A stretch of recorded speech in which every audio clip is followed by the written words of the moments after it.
дар нимсола якуми соли ҷорӣ аз Русия барои вайронкуниҳои гуногун 17,000 шаҳрвандони Тоҷикистон ихроҷ карда шуданд. иттилоъ дод дар як нишасти хабарӣ раиси вазорати меҳнат ва шуғли аҳолии Тоҷикистон Гулнора Ҳасанзода.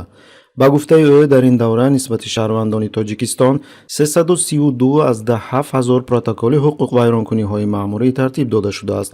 сабаби асосии ихроҷ риоя накардани қоидаҳои будубош дар Русия, аз ҷумла ба охир расидани муҳлати патенти меҳнатӣ ва дигар қонуншиканиҳо мебошад. Толпы мигрантов, которые на самом деле никакими трудовыми не являются, они просто переселяют и заселяют нашу землю. хотиррасон мекунем ки айни замон дар Русия чорабиниҳои зидди муҳоҷирон дар сатҳи васеъ идома доранд, ки дар онҳо кормандони ҳифзи ҳуқуқ бо ҳамроҳии созмонҳои миллатгарои русӣ фаъолият мекунанд. илова бар ин, мақомоти Русия қоидаҳои воридшавӣ ва будубоши муҳоҷирони меҳнатӣ аз кишварҳои Осиёи марказиро дар вақти охир пурзӯр карданд.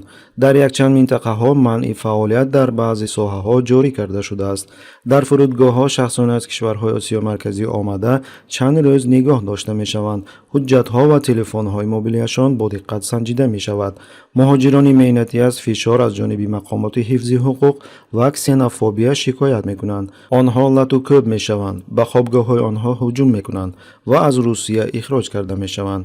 сиёсатшиносон қайд мекунанд ки мақомоти Русия аз эҳсосоти зидди муҳоҷиратӣ ҳамчун омили парешон кардани аҳолӣ аз нокомиҳо дар ҷанги Украина истифода мекунанд. Пока русские на фронте, мигранты атакуют наши тылы. дар чунин ҳолат ба назар мерасад ки мақомоти Тоҷикистон бояд аз шаҳрвандони худ ҳимоят кунанд ва дар посбонии ҳуқуқ ва манфиатҳои онҳо истодагарӣ кунанд. аммо дар амал комилан дигаргуна аст. муносибати шаҳрвандони Русия шарики стратегии Тоҷикистон ба ҳамватанони мо бо сиёсати расмии Федератсияи Русия иртибот надорад. ин бо нашрияҳои расонаҳои Русия алоқаманд аст, ки муҳоҷиронро дар як рӯйкарди манфӣ нишон медиҳанд. мутаассифона дар фазои иттилоотии Русия тасаввуроти нодуруст нисбати муҳоҷирон паҳн мешавад ва пас он дар афрод муносибати душманона нисбати онҳо ташаккул меёбад ва нодуруст аст ки инро бо сиёсати давлатии ин кишвар алоқаманд кард. изҳор намуд дар як нишасти хабарӣ раиси маркази таҳқиқоти стратегӣ назди президенти Тоҷикистон Хайриддин Усмонзода. комилан нодида гирифта ки чӣ қадар мақомдорони баландпоя ва вакилони рус дар вақти охир бо суханҳои таҳқиромез ва ташаббусҳои қонунгузории ҳайратовар ки ба танзими қонунгузории муҳоҷират марбутанд баромад карда буданд. Данное направление находится на особом контроле, находится на особом контроле у президента, у министра внутренних дел.